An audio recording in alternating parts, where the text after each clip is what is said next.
Today we're going to look at how to remove characters from the beginning or the end of data in a cell.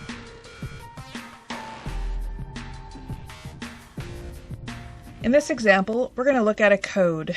This code has both alphabetics and numerics. If you were looking to remove the ABC at the beginning of this code, here is the formula. Equals. Using the word right is telling Excel to extract the right section of the data in the cell that we select. If you hit Tab, it'll automatically start the open bracket in the phrase.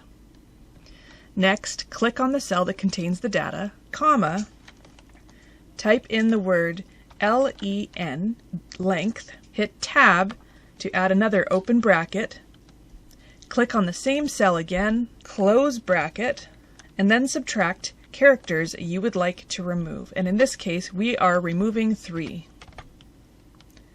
Close bracket and enter. We have now removed the first 3 letters in this code. Now, if you wanted to remove the last 3 letters in a code, if you go up to this formula bar here, you simply would have entered left. That means Excel is going to take the left section of the data and remove the number of characters from the right side of the cell.